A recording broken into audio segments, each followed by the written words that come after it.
I want to talk about motherhood today. Not the version we joke about, which is, the chaos, the mental load, the never-ending list. I want to talk about the part that is full of love, the part that's fulfilling in a way almost nothing else in life is, the part where we would ferociously do whatever it took or it takes for our children without a second thought.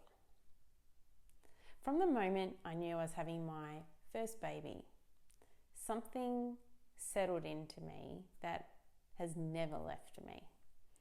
A weight. Not a heavy one, not really, but this constant quiet question running underneath everything.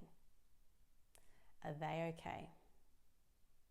Every single day since that day, and now I am a mum of 3, in some way it comes back. Are they okay?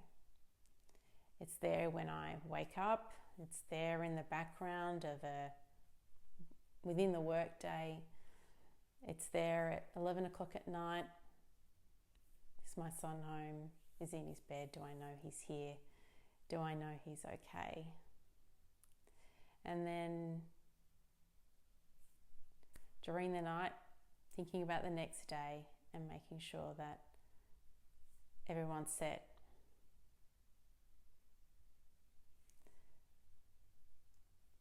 The one thing that I have come to realize as the years pass, that the love that I have for my kids is the most powerful thing that I think I'll ever experience in my life.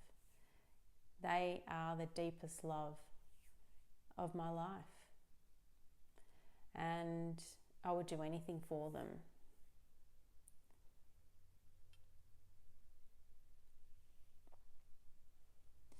The interesting thing about this love, this intense love, is that there's another side to it. And there is a pattern that shows up. Psychologists call it the Mother Archetype, and Carl Jung was one of the first to explore it seriously.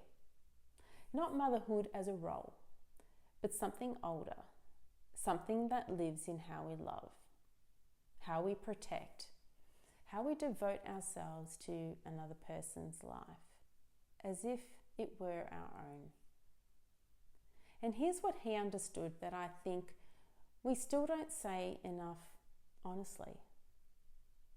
That every archetype like this has a shadow. And it doesn't arrive as something separate from the love. It's made of the exact same material. Jung wrote about this at length in his work on archetypes. And one of the psychologists who built on his ideas, Eric Newman, he described the mother archetype as having what we call an elementary character, a single force with 2 poles. One pole nourishing, protecting, sustaining life, and the other pole, the same force, which can smother, consume, and hold too tightly. These are not 2 different mothers. They're the same one, but at different intensities. I find that distinction so important because it means the shadow was never separate or a lesser version of how we may be showing up. It's the same devotion you're so proud of, simply without anything to regulate it. Jung described a specific pattern he called the hypertrophy of the maternal element, an overgrowth of the instinct to nurture until it stops being something you offer and starts being something you can't switch off, even when switching it off is exactly what the moment calls for. He wrote about this mostly in terms of how much of a mother's own life can shrink around her children until there's very little left that isn't about them. And that's the part I want you to sit with today. Not what it does to them, but what it's doing to you.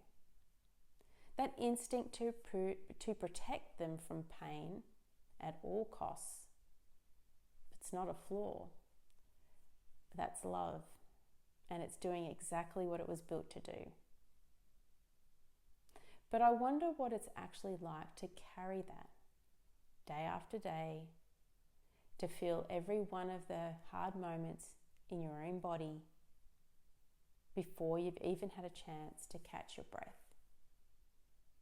To never quite switch off, because switching off can feel like abandoning them, even for a moment. Could it be that the same devotion you're so proud of is also the thing quietly running you into the ground? I wonder how much tension you're carrying that you've never actually named as tension. This low hum of always been on, maybe half listening for the next thing that you might need. There's something worth asking yourself honestly. When was the last time you felt something difficult and let it be difficult without immediately moving to manage it, fix it, absorb it for someone else? Is there a version of yourself underneath all this devotion that's quietly exhausted?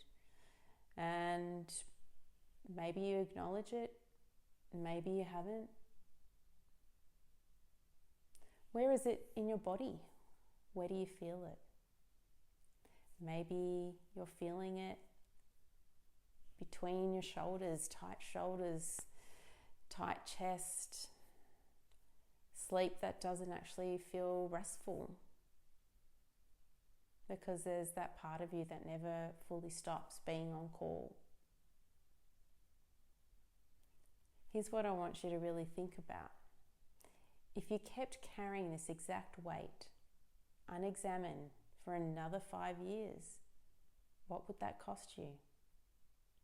Your energy, your health, the parts of yourself that you have, they may be gone a little quiet because there's not enough room for them. And on the other side of that, what might it feel like to hold this same fierce love and also let some of the tension go?